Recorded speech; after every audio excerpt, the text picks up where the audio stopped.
જેઓ ભગવદ્ ભક્ત છે, જેઓ કેવળ ભગવાનને જ પરાયણ છે, જેમના મનમાં ભગવત દર્શનની જ લાલસા છે, એવા ભક્તો દિવસમાં કે રાતમાં, શુક્લ પક્ષમાં કે કૃષ્ણ પક્ષમાં, ઉત્તરાયણમાં કે દક્ષિણાયનમાં જ્યારે પણ શરીર છોડે છે ત્યારે તેઓને લેવાને માટે ભગવાનના પાર્ષદો આવે છે.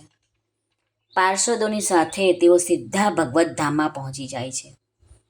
અહીં આપણને એક શંકા થાય છે કે જ્યારે મનુષ્ય પોતાના કર્મો અનુસાર જ ગતિ પામે છે, તો પછી ભીષ્મ પિતામહે પણ, જેઓ તત્વજ્ઞ જીવનમુક્ત મહાપુરુષ હતા, દક્ષિણાયનમાં શરીર ન છોડીને ઉત્તરાયણની પ્રતીક્ષા શા માટે કરી?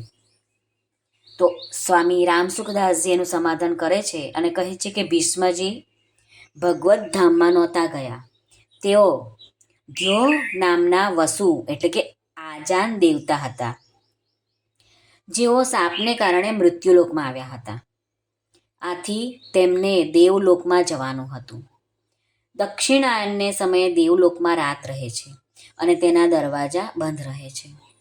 જો ભીષ્મજી દક્ષિણાયનને સમયે શરીર છોડત તો તેમને પોતાના લોકમાં પ્રવેશ કરવાને માટે બહાર પ્રતીક્ષા કરવી પડત.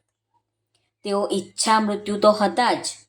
આથી તેમણે વિચાર્યું કે ત્યાં પ્રતીક્ષા કરવા કરતાં અહીં પ્રતીક્ષા કરવી ઠીક છે, કેમ કે અહીં તો ભગવાન શ્રી કૃષ્ણના દર્શન થતા રહેશે અને સત્સંગ પણ થતો રહેશે, જેનાથી બધાયનું હિત થશે. ત્યાં એકલા પડ્યા રહીને શું કરીશું? આવું વિચારીને તેમણે પોતાનું શરીર દક્ષિણાયનમાં ન છોડીને ઉત્તરાયણમાં જ છોડ્યું.